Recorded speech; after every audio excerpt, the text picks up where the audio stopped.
अस्सलाम वालेकुम दोस्तों, की आयो। उम्मीद कयां तो सब दोस्त ठीक ठाक हूंदा। दोस्तों अॼु हिन कहाणी मां तव्हांखे ॿुधाइण वारो आहियां त पंहिंजा परवा ड्रामे में अदाकार बिलावल कोकर उर्फ़ रब्बू सां हिकु हादसो पेश आयो हो। अदाकार बिलावल कोकर उर्फ़ रब्बू सां पंहिंजा परवा ड्रामे में कहिड़ो हादसो पेश आयो मां तव्हांखे हिन वीडियो में ॿुधाइण वारो आहियां। दोस्तों स्टोरी शुरू करण खां पहिरियों मां तव्हांखे हिकु गुज़ारिश कंदुसि, जेकॾहिं तव्हां हिन वीडियो खे लाइक न कयो त वीडियो खे लाइक कयो।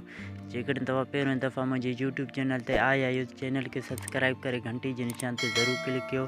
तव्हांजे हिकु सब्सक्राइब करण सां तव्हांजो को बि ख़र्चु न थींदो। तव्हांजे हिकु सब्सक्राइब करण सां असांजी काफ़ी हौसला अफ़ज़ाई थींदी। दोस्तों पंहिंजा परवा ड्रामे में अदाकार बिलावल कोकर उर्फ़ रब्बू सां हिकु हादसो पेश आयो हो।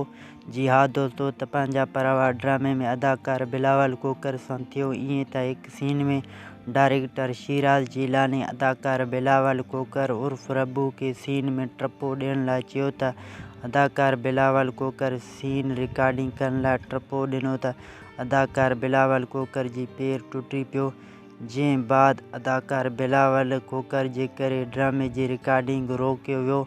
अदाकार बिलावल कोकर सही थियण बाद ॿीहर डायरेक्टर ड्रामे जी रिकॉर्डिंग कयो हो। दोस्तों अॻु में मां हिकु स्टोरी ठाहियो त पत्थर दुनिया ड्रामे में हिकु वॾो हादसो पेश आयो हो। हादसे बाबति मुकमिल स्टोरी मुंहिंजे यूट्यूब चैनल सिंध जी मालूमात ते अॻु में ई अपलोड थियल आहे। हिन वीडियो जे आख़िर में तव्हांखे उहा वीडियो मिली वेंदो। दोस्तों उम्मीद कयां थो त हीअ वीडियो तव्हांखे ज़रूरु पसंदि आयो हूंदो।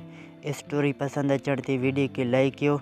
जेकॾहिं तव्हां हिन वक़्तु असांजे यूट्यूब चैनल सिंध जी मालूमात खे सब्सक्राइब न कयो त चैनल खे सब्सक्राइब करे बेल आइकन खे ज़रूरु क्लिक कंदा। हिन वीडियो बाबति कमेंट ज़रिए पंहिंजे क़ीमती राय खां असांखे ज़रूरु आगाह कंदा।